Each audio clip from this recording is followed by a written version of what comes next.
The northern part of Israel is truly beautiful. The region is hilly, green, fertile, and usually full of life.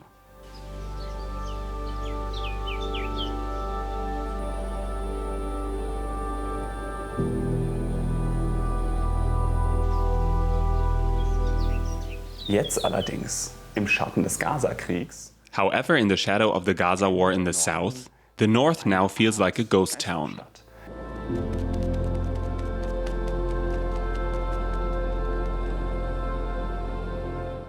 The inhabitants have been relocated to other parts of the country.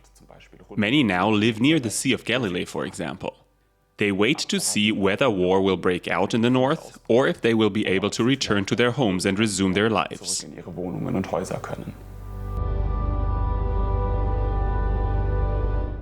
Even on the drive to northern Israel, it becomes clear that the situation is complicated. As soon as you step out of your car, it is likely that you will be stopped by another vehicle. A soldier might jump out and order you to drive on, fearing that snipers might be targeting you. There is one simple rule: stay in motion. Während ich jetzt hier war, hat es an den Orten, die ich gesehen habe, Only a few days before I visited the north, the region was attacked with anti-tank missiles fired at civilian cars. gegeben. Da wurde also mit Panzerabwehrwaffen. And when you realize this level of danger, you naturally wonder how civilians in the region cope with this constant deadly threat.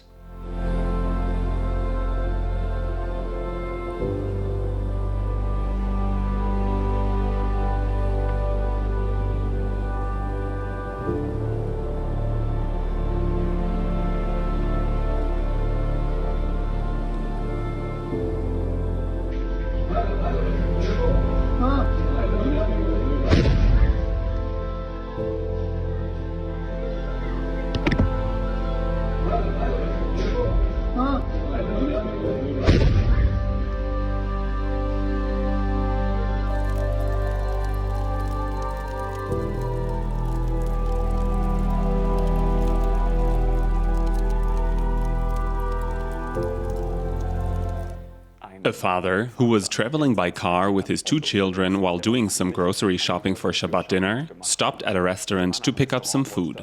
Surveillance video shows him suddenly rushing out of the restaurant and then hurrying back inside, this time with his two children, aiming for the bunker. At that very moment, a rocket hits the street in front of the restaurant, and the shockwave sweeps the family off their feet. If the father hadn't had the presence of mind to quickly act when he heard the rocket alarm, if he hadn't immediately pulled his children out of the car, the small family would have been dead. The rocket struck the front part of the family's car and completely burned it. Only the trunk and the rear part of the car were spared to some extent. The food in the trunk was slightly charred only, but the rest of the car was completely burned.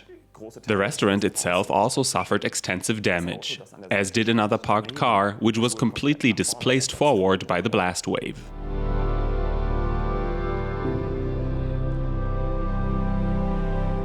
Das große Problem ist der Hezbollah. Der Hezbollah. The major problem in the region is Hezbollah.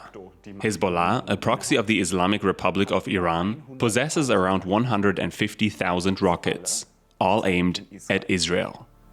Und der Hezbollah hat es sich natürlich zum Ziel gesetzt, Hezbollah has set itself the goal of destroying the Jewish state, like all proxies of Iran. The rockets that Hezbollah holds and fires at Israel are considerably more dangerous than those used by the terrorist organization Hamas in the Gaza Strip. Many of Hezbollah's rockets can travel much greater distances, with some even featuring precise guidance systems. It is therefore understandable that there is a level of nervousness in the north of Israel that is not felt as intensely in the south. im Süden. For clarification, in the south, hell became reality on October 7th. People were butchered in ways that could not be more horrific. Burned alive, shot during rape, some were beheaded. Way too many young children, women, and men got killed that day. But in the north of Israel, people are waiting. They also question why the international media only reports when Israel defends itself after yet another deadly attack, and why there is little to no coverage when Israeli civilians are being murdered long before a war breaks out.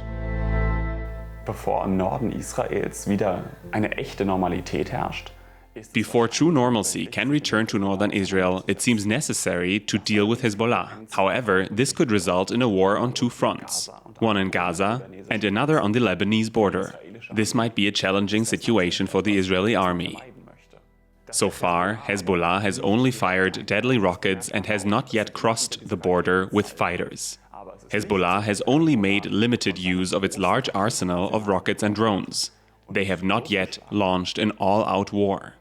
In the north of Israel, therefore, it is unclear what the ongoing terror will lead to.